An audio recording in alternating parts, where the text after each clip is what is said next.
welcome to my Graphic 45 Ocean Blue mini album tutorial. In this video, I'm going to show you how I attached my pages to my hinges on my spine, how to attach the ribbons for the inside pages, and also how to attach the accordion style pocket on the back cover. In this video, I'm going to show you how to attach your pages into your album. Since they aren't pocket pages, they aren't sliding down onto the hinges. You will notice that I did not miter the edges of my hinges either. I'm leaving them perfectly straight. I did already add my paper to my hinge pieces where the pages are not going to be adhered down, so it's much easier to do without the pages already on the hinges, though it can be done. So I have everything prepared and ready to go. And then I have my very first page here. I've got this tab on the back of my page front, and I'm going to be applying that tab onto this first tab here. I'm going to be using this score line on the hinge piece as my reference for where to attach my page. So what I'm going to do is apply my adhesive to this back tab on the page rather than the actual hinge itself.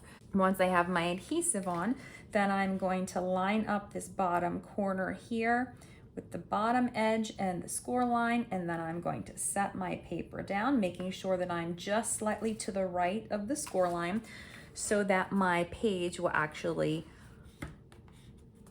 close and open properly on that hinge. And I'm just going to burnish this down first to get it on my page. Then I'm going to come over here to the back side and burnish it again.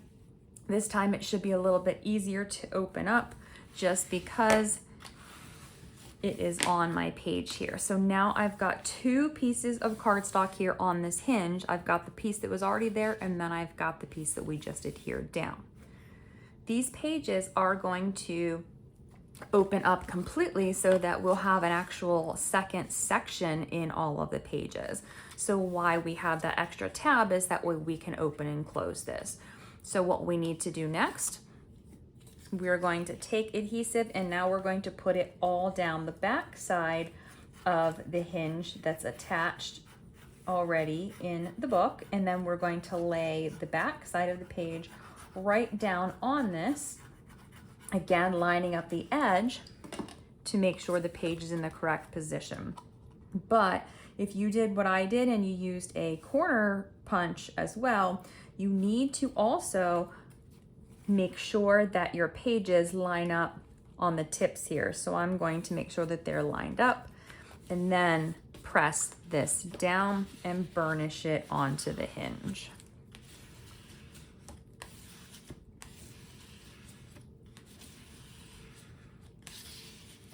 I want to make sure that this is burnished really well before I open this page up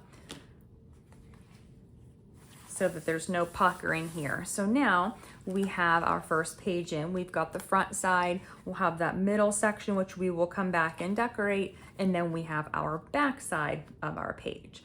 We're going to do the same thing for all of these different hinges. So just putting the front side on and then putting the back side on. So I'm not going to do all of these on camera because they're done the exact same way, pretty straightforward. Once you have your pages all in your album, you'll need to decide if you want these to be free-flowing pages or if you want them to be held closed together. I like mine to be held close together, so I'm using ribbon ties. I did this several years ago in my Stamperia Vintage Library album, and I loved the way that it turned out. So I'm using my ribbons here, but you could also put magnets. You want to be careful when you put magnets though. If you're using magnets, they will not be included in the kit. So if you're purchasing the kit and following this, there will be ribbons in the kit, but there are not extra magnets, so you would have to provide those.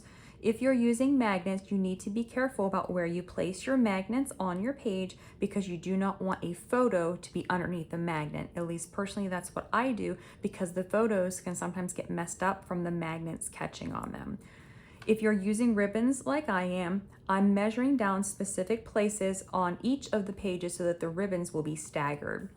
For the first one, I measured down 1 1/8 of an inch. I put a little tiny mark and then I applied the ends of my ribbon onto my pages so that they are extended off of the page here.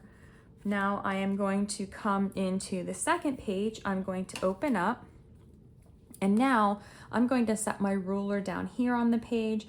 From this one, my first one is at 1 1/8, and then I'm going to leave 2 inches between that one and the next one. So now I'm measuring down 1, 2, 3 1/8 of an inch, and I'm going to draw a line. Same thing over here from the bottom, or from the top edge, 3 1/8 of an inch, and I'm going to leave a line. So now I have that one for my second set, so it will be here. On my third set of pages, opening up to the inside, I've got my 1 1/8, my 3 1/8, and now I'm going to go to my 5 1/8 on both sides.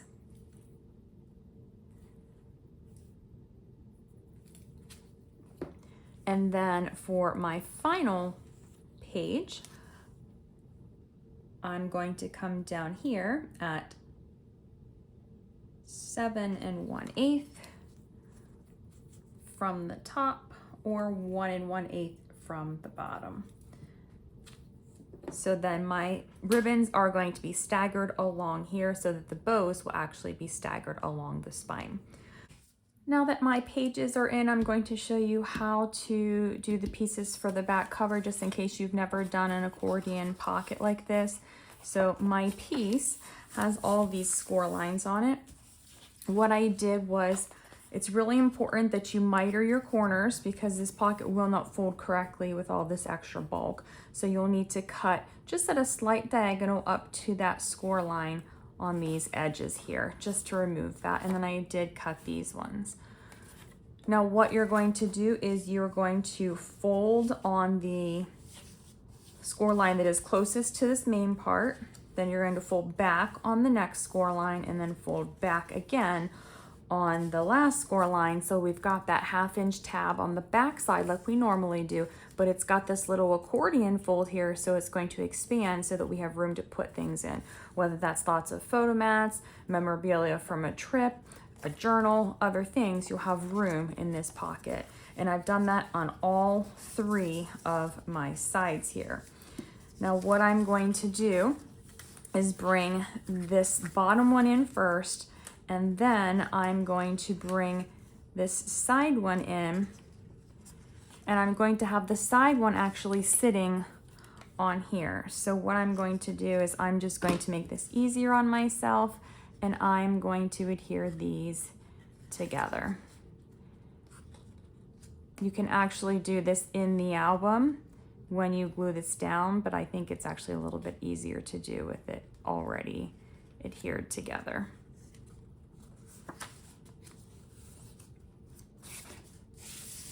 Going to do the same thing on this side. I'll put just a little bit of adhesive here, and then I'm going to tuck this in and press this down. So now I'm going to take my pocket here, and I'm just going to apply adhesive to those tabs like I normally would, and place this right down here on the edge. You can put it all the way even with the bottom edge of the cover if you want to. I'm going to bring mine up just a little bit and actually have it meet where the paper edge is here. And then the same thing for piece F. I've got those score lines. This one I'm not doing an accordion fold. I'm just folding them all in the same direction so that this will roll and expand as needed, so that that magnet will be able to meet, but it will expand. And I will tell you that when you do this, you're going to want to have this expanded when you place your magnet so that it will catch in the correct place if this pocket is stuffed. So with this one, I'm going to apply adhesive to the back of that 1/2 inch tab, and then I'm going to adhere this here at the top. Again, I'm going to line it up with the top edge of my paper on my spine, and making sure that my sides are lined up with this bottom pocket. So that's how to make that accordion pocket on that back cover. If you have any questions about this part of the tutorial, please feel free to leave me a comment. I'm happy to provide additional direction as needed.